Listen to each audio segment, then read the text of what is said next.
अस्सलाम वालेकुम dear students, मेरा नाम है हसन रज़ा और आप कर रहे हैं क्लास 9th की फ़िज़िक्स। डियर स्टूडेंट्स, हमने अपनी प्रीवियस क्लास में देखा था कि कैसे अगर आपको रेक्टेंगुलर कंपोनेंट्स पता हो, एक्स और वाई कंपोनेंट पता हो, तो आप वेक्टर और उसकी डायरेक्शन भी कैलकुलेट कर सकते हैं। और कैसे अगर force neither parallel nor perpendicular हो तो टॉर्क पैदा होता है और कैलकुलेट भी किया जाता है।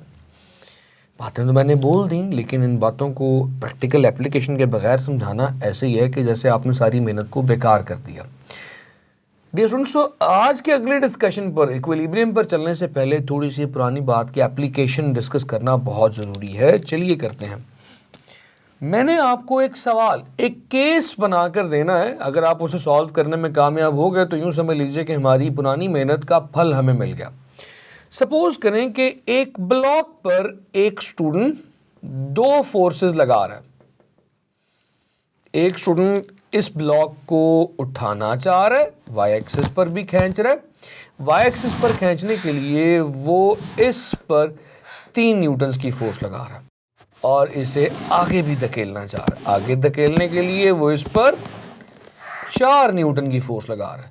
आपकी आसानी के लिए बता देता हूं कि इसको y कंपोनेंट कहेंगे, इसको x कंपोनेंट कहेंगे। क्या आप ये बता सकते हैं कि इस डब्बे पर क्या गुजर रही होगी, इस डब्बे पर कितनी फोर्स लग रही होगी, इस डब्बे को क्या महसूस हो रहा होगा? मुझे कैलकुलेट करनी है इस पर लगने वाली रिजल्टेंट फोर्स। देखिए, अगर अभी भी आप ये कहेंगे कि सर एक्स एक्सिस पे 4 न्यूटन की फोर्स लग रही है, वाई एक्सिस पर 3 न्यूटन की फोर्स लग रही है, तो कुल मिलाकर इस पर 7 न्यूटन लग रही है। अगर आपका जवाब 7 न्यूटन है तो अभी तक इससे ये साबित होता है कि आपने कुछ नहीं सीखा। आई एम प्रीटी श्योर कि आप में से बहुत सारे देखने वाले स्टूडेंट्स कहेंगे कि सर नो, इस पर 7 न्यूटन की फोर्स नहीं लग रही। एक x कंपोनेंट अगर 4 न्यूटन का है, y कंपोनेंट अगर 3 न्यूटन का है, तो आप रिजल्टेंट कैसे निकालेंगे? आप रिजल्टेंट को निकालने के लिए पाइथागोरस थ्योरम यूज करेंगे। क्या है पाइथागोरस थ्योरम? ये देखिए, x कंपोनेंट का स्क्वायर प्लस y कंपोनेंट का square in a whole under root. तो माय डियर स्टूडेंट्स, मेरे पास x कंपोनेंट है, y कंपोनेंट है, क्यों ना इस पे फॉर्मूला लगाकर वैल्यूज पुट करूं। x कंपोनेंट कितना है? 4 का स्क्वायर। y कंपोनेंट कितना है? 3 का square.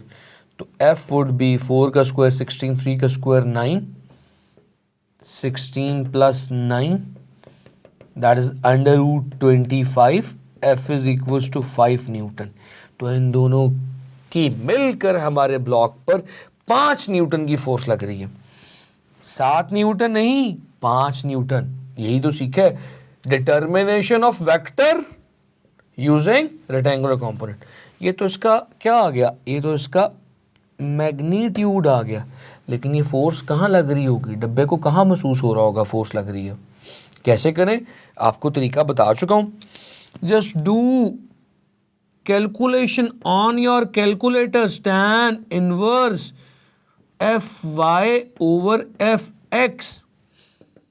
tan inverse y component is 3/4। Calculate करके बताइए, देखिए क्या आता। तो जो भी एंगल थीटा आएगा, तगड़ी बात, एक बच्चा ऊपर खींच रहा है 3 न्यूटन से, एक बच्चा आगे खींच रहा है 4 न्यूटन से।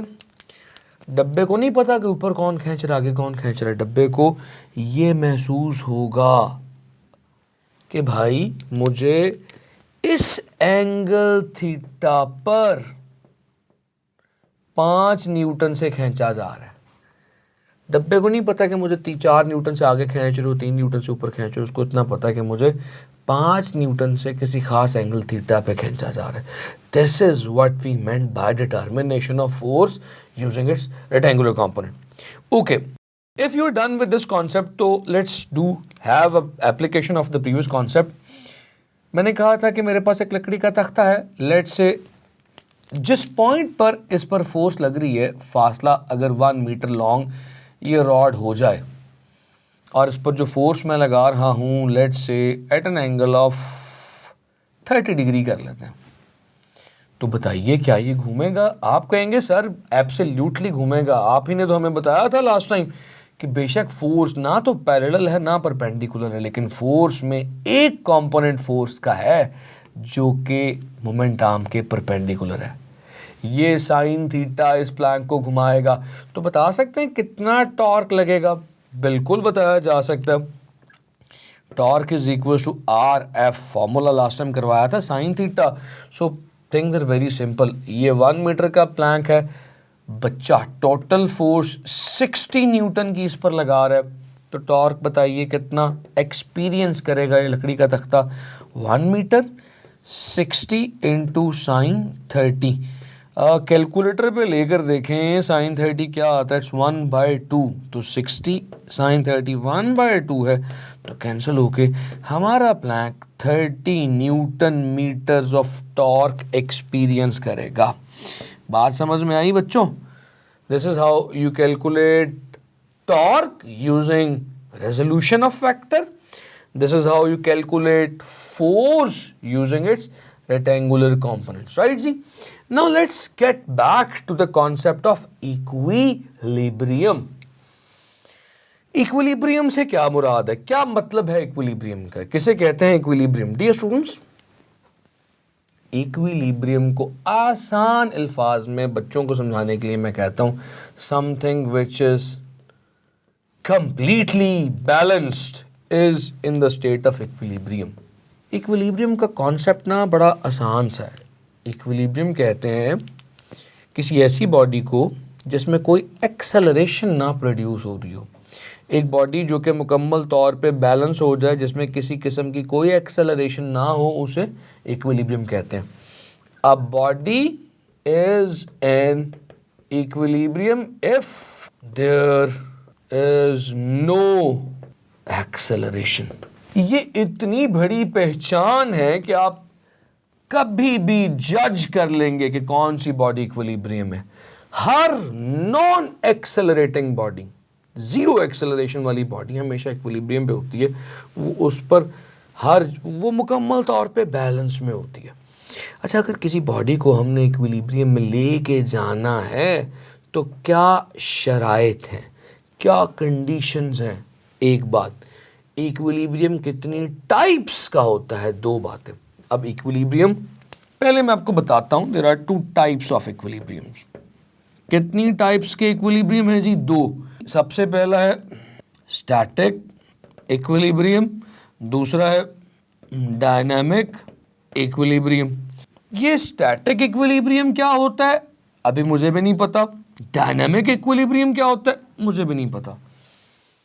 इनको समझने से पहले हमें यह देखना पड़ेगा कि बॉडी इक्विलिब्रियम में जाती कब है। मैंने क्या बोला? इक्विलिब्रियम की शर्त क्या है? When there should be no acceleration in the body. वो बॉडी जिसकी एक्सेलरेशन 0 होगी वो इक्विलिब्रियम में है।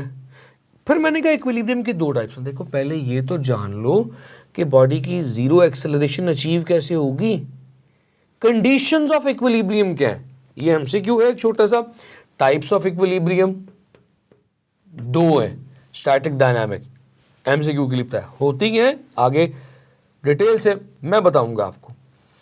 लेकिन ये तो जान लो कि इक्विलिब्रियम अचीव कैसे होगा, 0 एक्सेलरेशन कैसे आएगी। That is called as conditions of equilibrium. छोटे होते ना मैं इसको पढ़ता था इक्विलिब्रियम, ये लिब्रियम नहीं इक्विलिब्रियम है। कंडीशंस क्या है डियर स्टूडेंट्स, एक्सेलरेशन कैसे 0 होगी? पहली कंडीशन, इसे कहते हैं फर्स्ट कंडीशन। अगर आप किसी बॉडी को इक्विलिब्रियम में लेके जाना चाहते हैं तो शर्त ये है कि उस पर लगने वाली तमाम फोर्सेस का सम 0 हो जाए। बड़ी इंपॉर्टेंट बात करने लगा। तो फर्स्ट कंडीशन क्या है जी? Sum of all the forces on the body must be equals to 0। मैं बहुत तगड़ी गुफ्तगू यहाँ पर करने लगा हूँ, मैं यहाँ पर पॉइंट्स को, डॉट्स को जोड़ने लगा हूँ, ज़रा मेरे साथ रहना आपने। Sum of all the forces is equals to 0, तो हम कहेंगे कि ये फर्स्ट कंडीशन ऑफ इक्विलिब्रियम को फॉलो करता है। समझ नहीं आई बात की, चलें समझता हूँ। सपोज करें कि ये ऑब्जेक्ट बुक है, टेबल पर पड़ी है। फ्री बॉडी डायग्राम का तस्करा मैं पहले भी कर चुका हूं। इस पर एक फोर्स लग रही है वेट की डाउनवर्ड, एक टेबल की फोर्स लग रही है अपवर्ड। मान लें कि इसका वेट 10 न्यूटन है। न्यूटन थर्ड लॉ के मुताबिक टेबल रिएक्शन की भी 10 न्यूटन की फोर्स अपवर्ड लगा रही है। ऐसे ही है। ये बुक इस टेबल पे बैलेंस है। क्या ये नीचे आएगी? नहीं, टेबल पर पड़ी है। क्या ये ऊपर जाएगी? नहीं, टेबल पर पड़ी है। कंप्लीटली बैलेंस्ड है। Sum of all the forces अगर लूँ तो वो क्या आएगा? नीचे वाली फोर्स को पॉजिटिव कह लें, ऊपर वाली फोर्स को नेगेटिव कह लें, ऑपोजिट है ना। तो 10 plus minus 10 is equal to 0 newton. Sum of all the force is equal to 0 है। तो yes, this book lying on the table follows the first condition of equilibrium. ये इक्विलिब्रियम में तो है, पहली शर्त को लागू कर रही है। तो पहली शर्त क्या है? सम मस्ट बी 0। लेकिन क्या ये कहीं चल रही है, कहीं को जा रही है? क्या ये बुक मूव कर रही है? The answer is no. The book is at rest. Dear students, लव स्टैटिक को एट रेस्ट भी कहते हैं। If the body is in equilibrium and at rest, तो the body is said to be in the state of static equilibrium। तो ये book जो table पर पड़ी है पहली कंडीशन को ओबे कर रही है और रुकी हुई है। तो this book is in the example type of static equilibrium, right जी। तो ये तो स्टैटिक इक्विलिब्रियम को ओबे कर रही है। ऑलराइट जी, ये तो कहानी बहुत सिंपल सी होगी। चलिए थोड़ा सा कहानी को और ट्विस्ट की तरफ लेके जाते हैं। बड़ी मज़ेदार बात है। डियर स्टूडेंट्स, इधर आए ज़रा, देखें कहाँ कहाँ मुझे घुसना पड़ता है आपको चीज़ें समझाने के लिए।